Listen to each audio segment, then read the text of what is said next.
Hello guys, मैं CS Piyush Goyal और मेरे चैनल में गाइस आपका स्वागत है। गाइस जैसे जैसे मार्च क्लोजिंग की तरफ आ रहा है तो अब यहाँ पर रिक्वायरमेंट आने वाली है। जो भी इंडिविजुअल्स हैं, HUF है या प्राइवेट लिमिटेड कंपनी है, पार्टनरशिप है, LLP है, तो उन सभी को फाइनेंशियल ईयर क्लोज होने के बाद जो है आपको भी सबको पता होगा कि ITR फाइल करना मैंडेटरी होता है। तो आज का वीडियो जो है स्पेशली वो डिज़ाइन किया गया है इंडिविजुअल्स टैक्स पेयर हैं उनके लिए डिज़ाइन किया गया है। और इस वीडियो में हम जानेंगे कि अगर आप भी 23-24 के अंदर ITR अपनी फाइल करने वाले हैं, 23-24 फाइनेंशियल ईयर के अंदर अगर ITR फाइल करने वाले हैं तो आपके ऊपर टैक्स की स्लैब क्या क्या रहने वाली है।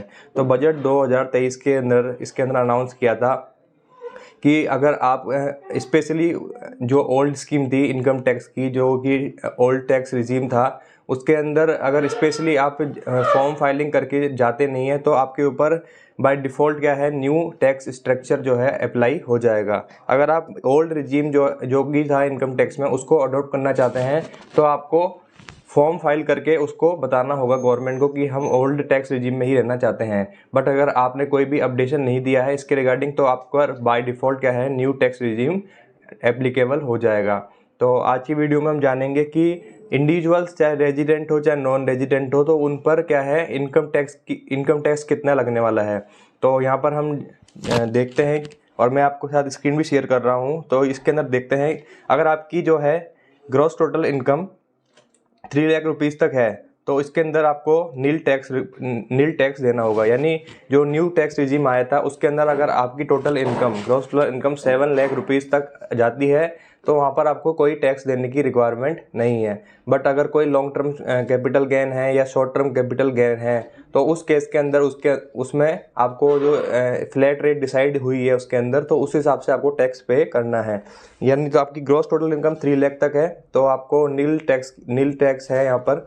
अगर 3 लाख से 6 लाख की इनकम है तो 5% की रेट से हमको टैक्स बनाना होगा। यहाँ पे 6 लाख से 9 लाख पर 10% है, 9 लाख से 12 लाख पर है 15%, 12 लाख से 15 लाख पर है 20% और 15 लाख से ऊपर इनकम है तो 30% की रेट से जो है टैक्स लगने वाला है। ये बात मैंने यहाँ पे की थी इंडिविजुअल्स की। अब हम बात करते हैं HUF एंड AOP यानी एसोसिएशन ऑफ पर्सनस। तो यहाँ पर इनके ऊपर क्या टैक्स रिजीम रहने वाला है। इन 2023 में जो बजट अनाउंस हुआ था उसके अंदर हम इसमें जानेंगे कि क्या क्या टैक्स की रेट रहने वाली है।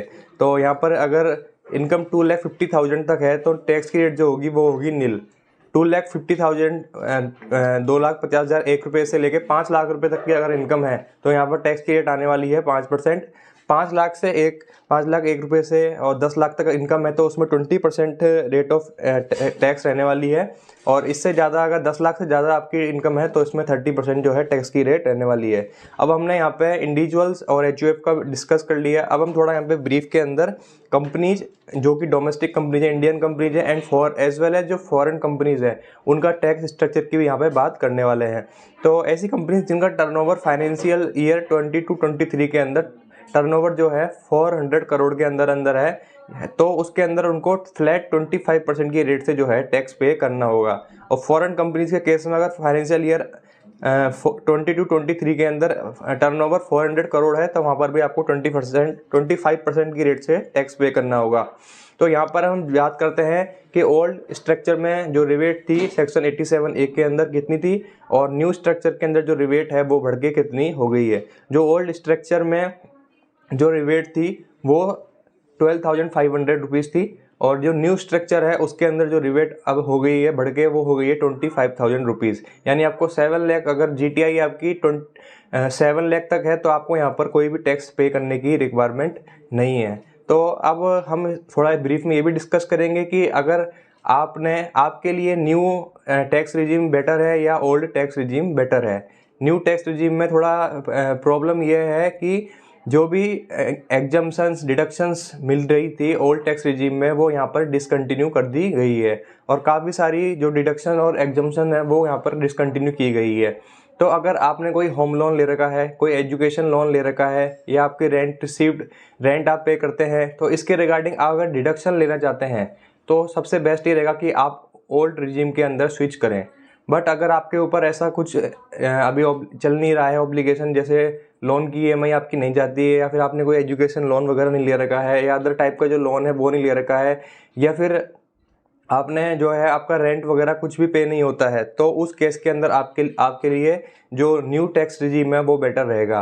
तो इसके अंदर मैंने आपको दोनों के अंदर बता दिया डिफरेंस। अगर आपके कोई लोन वगैरह चल रहे हैं किसी भी टाइप के लिए, तो आपके लिए जो ओल्ड टैक्स रिजीम है इट्स बेटर, और न्यू टैक्स रिजीम के अंदर आपके ऊपर ये चीज़ें नहीं है, तो आप न्यू टैक्स रिजीम में जा सकते हैं, जहाँ पर आपको 7 लाख रुपीज़ तक की जीटीआई पर कोई भी टैक्स जो है नहीं देना